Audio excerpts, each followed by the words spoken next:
Fala Samurai, beleza? Então bem-vindo aqui ao nosso curso de Node.js, ou melhor, dominando o Node.js aí na parte do back-end, beleza? E aqui nessa aula você vai entender o que é o Node.js, beleza? O que é essa plataforma, enfim, o que é isso que tanto o pessoal fala, beleza? E como isso vai te ajudar aqui com a gente, ok? Então, para a gente poder entender, eu fiz aqui um pequeno esquema de funcionamento geral para que a gente pudesse até nivelar aqui a experiência de cada pessoa que estiver assistindo a nossa aula, ok? Então, vamos imaginar que a gente tem esse ambiente aqui. A gente tem aqui um site ou então a gente tem um aplicativo, normalmente é uma pessoa que utiliza isso aqui, ok? É uma pessoa que fica ali clicando com o mouse, enfim, com o celular aberto, fica utilizando essa parte do front, beleza? E a gente tem um servidor.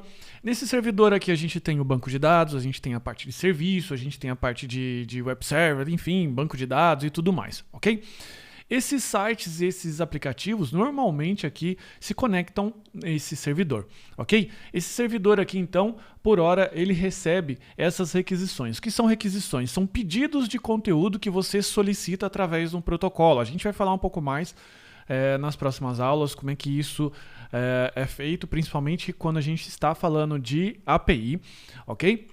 Mas essa etapa aqui, que normalmente acontece isso, é chamada de front-end, que é o que a pessoa vê. Então a pessoa está vendo alguma coisa e ela faz uma requisição para o back-end, que normalmente ali tem as regras de negócio, tem a parte, como eu comentei, já do banco de dados, tem a parte de código, tem a parte massiva ali, né?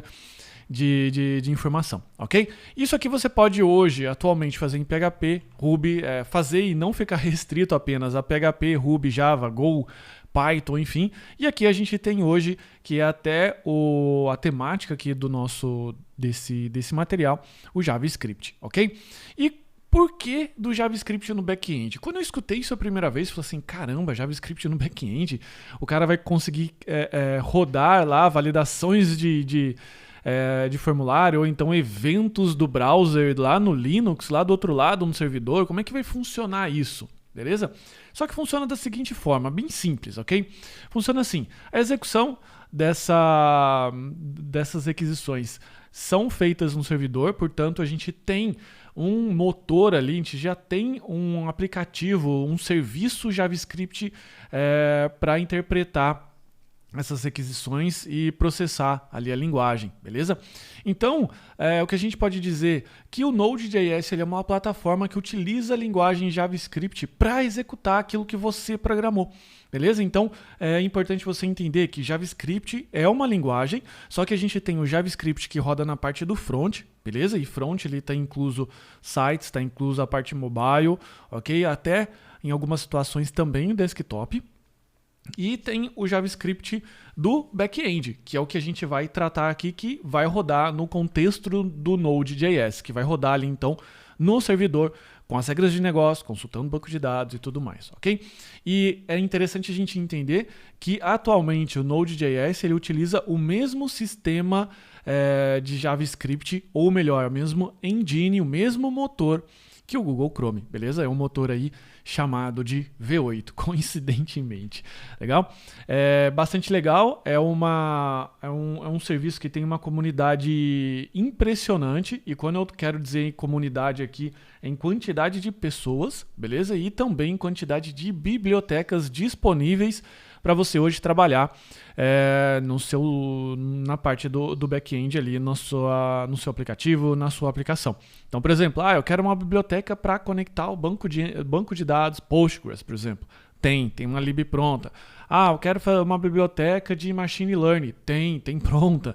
Então, assim, tem muita coisa pronta hoje no Node.js e é bem interessante. E falando aqui em linguagem, é interessante também mais um aspecto que eu sempre gosto de ressaltar, que é bem legal, principalmente para os iniciantes, né, e grandes equipes também, não só para os iniciantes, mas também equipes um pouco maiores, quando você está trabalhando aí com 3, 4, 5, 10 desenvolvedores ao mesmo tempo, que é a possibilidade de você trabalhar com a mesma linguagem. Como eu disse, o Node.js é uma plataforma que utiliza a linguagem JavaScript, que também é utilizada na parte de front. Então, assim, você fica ali trabalhando com a mesma linguagem sem muitas preocupações ou sem muitos detalhes assim que mudam conforme você vai trabalhando com tecnologias diferentes, que facilita muito, dá muita velocidade e deixa você assim bastante confortável. Você vai escrever de um jeito no front e vai escrever basicamente do mesmo jeito no back, beleza?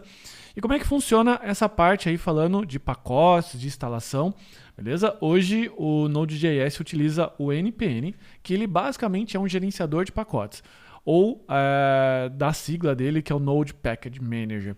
Ok? E o que ele faz? Basicamente ele gerencia bibliotecas auxiliares ou bibliotecas de terceiro. Como eu comentei, o Node tem uma comunidade incrível, por isso tem muita biblioteca para você utilizar, para você instalar aí na sua aplicação, ok? E também você pode disponibilizar as suas bibliotecas. Então você pode disponibilizar internamente entre os seus projetos, de repente você tem uma biblioteca de uso comum, ou então distribuir aí para outras pessoas, ok?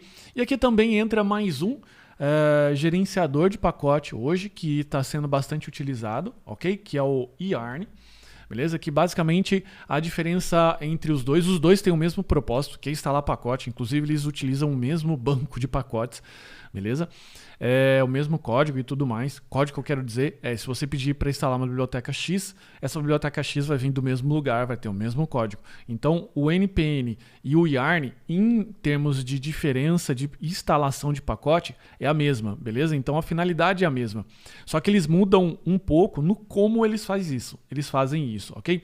Então o Yarn hoje, a grande vantagem dele é que ele tem uma velocidade de execução e também uma velocidade de desenvolvimento. Como assim velocidade de desenvolvimento? Ele está trazendo cada vez mais funcionalidades interessantes, como o uso de workspace, ou seja, você ter uma biblioteca sendo compartilhada ali por múltiplos projetos, que facilita muito na gestão desses projetos. Legal? Então, por hora a gente vai estar utilizando aqui o Yarn, mas também a gente vai rodar alguns comandos NPN, claro. Ok? Principais características do Node.js, né? Como é que funciona o Node aqui na prática. Você precisa entender que o Node.js ele tem uma camada chamada call stack, beleza? Essa camada aqui chamada call stack ou pilha de execução, ok? É um nome até mais adequado.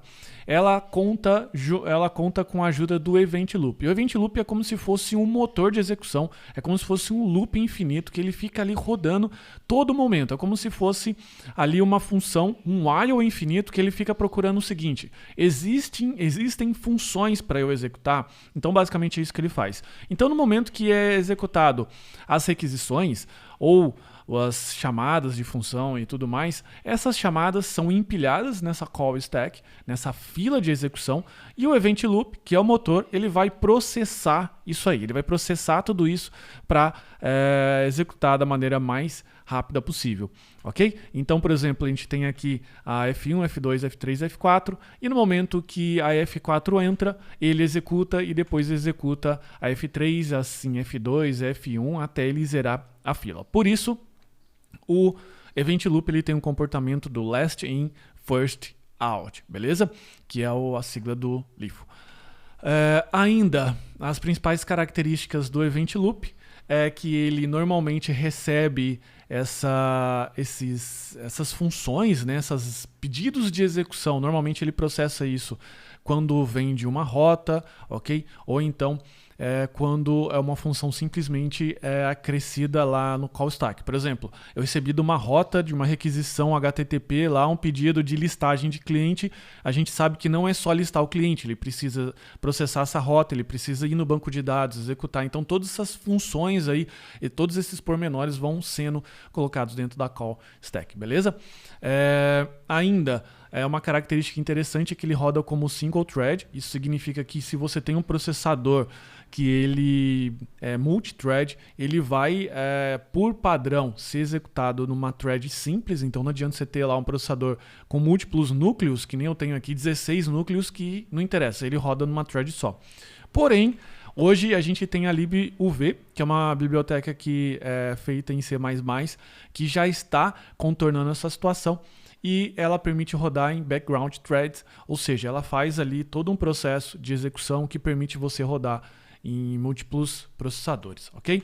E mais, ele ainda tem uma característica bem interessante, que por conta dessa arquitetura do Event Loop, ele não bloqueia o seu I/O. O que é isso, bloquear o I/O? Imagine que você, de novo, faça uma requisição para uma listagem de clientes, por exemplo, e para poder fazer isso você tem que ir no banco de dados, você precisa fazer algumas coisas e enquanto você está, por exemplo, aguardando a resposta do banco de dados, dele processar lá a sua consulta, você está parado, beleza? Você que eu quero dizer por exemplo, o PHP ou até outras linguagens que bloqueiam esse I/O. E essa ação de bloqueio, por mais que aconteça ali por milissegundos, ela é prejudicial quando você tem um servidor com muitas e muitas requisições, beleza? Então isso faz com que o Node.js ele não espere a resposta completa para processar as próximas requisições, fazendo com que ele seja muito mais eficiente do que as outras formas de se processar a requisição, beleza? Sendo ideal para situações como, por exemplo, real-time, chats e tudo mais. A gente tem também aqui situações de telemetria. O que é a situação de telemetria? Que a gente tem aqueles gráficos lá que eles ficam se atualizando, né, a todo momento. Então isso aí também é bastante legal de utilizar. Ok? Frameworks, que opções que a gente tem hoje, já que o Node.js ele é uma plataforma, ele roda, né, o código JavaScript. Agora, transformar o Node.js num web server, por exemplo, num serviço de requisição HTTP, você vai precisar de um framework, beleza? E a gente tem aqui hoje duas características bem distintas, em que a primeira característica do uso básico, basicamente o Express.js reina aí, beleza? Nesse contexto. Ele é bastante flexível, então quando eu digo flexível, você pode fazer o que você quiser. Não tem uma arquitetura fechada, não tem um padrão fechado. Tem, claro, boas práticas que você pode executar, mas você faz da maneira que você bem entender. Sendo bastante utilizado para fazer microserviços. Por que ele é bastante utilizado para fazer microserviços? Porque você pode fazer uma coisa bem pequenininha, bem flexível, bem simples ali do outro lado, inclusive. Até já aconteceu comigo de, por exemplo, com um arquivo .js fazer um sistema de serviço inteiro. Então era um microserviço, né, que ele resolvia um problema bem localizado. O exemplo do nosso canal do Discord é feito assim. O robô lá que consulta o banco de dados de aluno, por exemplo, ele consulta através de um microserviço escrito em Express, beleza? Só que do outro lado, por conta de situações mais específicas, por exemplo, o Express ele é bastante flexível, bastante pequeno, tem microserviço, mas de repente você quer fazer uma coisa maior, você precisa de uma arquitetura mais opinativa. O que é uma arquitetura mais opinativa? Já tem um padrão, já tem alguma coisa pré-estabelecida, já vem com bibliotecas já instaladas, já tem, por exemplo, um ORM, que é a possibilidade de você conectar um banco de dados e criação de tabelas ali sem precisar ficar manipulando muito SQL, ok? Então a gente tem essas duas opções. Basicamente hoje é o Adonis e o Nest.js, sendo que o Adonis aqui a gente vai utilizar para situações, aí como eu disse, um pouco mais complexas, legal? Então é isso, esse aqui é o básico do que a gente tem aqui no Node.js, é o básico que você precisa entender para você começar a codificar. O Node.js você não precisa ter um conhecimento profundo para começar a utilizar ele, mas é sempre bom você vir aqui comigo e entender o básico da coisa para que você depois escute alguns termos, você comece a trabalhar melhor aí o seu entendimento e fique cada vez mais craque nisso aí, beleza? Então é isso, muito obrigado e agora até a próxima aula. Tchau, tchau.